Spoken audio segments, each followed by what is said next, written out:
ఎంతో రుచిగా ఉండేటువంటి ఎగ్ విత్ చుక్కకూర మసాలా ఎగురండి.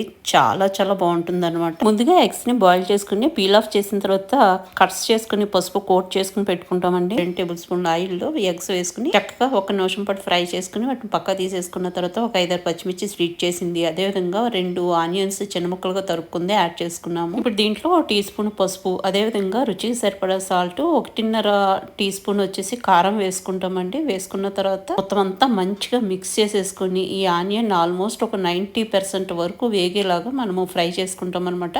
ఇప్పుడు ఇంకా మూత పెట్టేస్తున్నానండి. ఒక 5 మినిట్స్కి మనకి చక్కగా ఆనియన్స్ అన్ని కూడా సాఫ్ట్ అయ్యి దగ్గరికి అయిపోతుంది అనమాట. ఇప్పుడు శుభ్రంగా వాష్ చేసుకుని చిన్నగా తరుక్కున్నటువంటి చుక్కకూరని ఇక్కడ యాడ్ చేసేస్తున్నాను. నేను ఇక్కడ 4 కట్టలు చుక్కకూర తీసుకున్నానండి. ఇంట్లో మనం ఒక పావు teaspoon garam masala add చేసేసుకుంటామండి. ఈ మసాలా ఒక్కటి సరిపోతుంది అనమాట. చుక్కకూర లైట్ పులుపు ఉంటుందండి, చాలా బాగుంటుంది కర్రీ. ఒకసారి డెఫినెట్ గా ట్రై చేసి చూడండి. చూస్తుండగానే చుక్కకూర మగ్గిపోతుంది. ఇప్పుడు ఫ్రై చేసుకున్నటువంటి ఎగ్స్ యాడ్ చేసేసి మొత్తం అంతా ఒక్కసారి మిక్స్ చేసుకుని మూత పెట్టేసి వేసినటువంటి ఆయిల్ పైకి వచ్చే వరకు కూడా మనము ఉడికించుకుంటాము. చూసారా, ఆయిల్ అంతా సెపరేట్ అయిపోయింది. ఇంకా సర్వింగ్ డిష్ లోకి తీసుకుని వేడిగా సర్వ్ చేయడమేనండి. చాలా చాలా బాగుంటుంది. డెఫినెట్ గా ట్రై చేయండి ఫ్రెండ్స్. మీకు నచ్చితే లైక్ చేయడం మర్చిపోద్దు.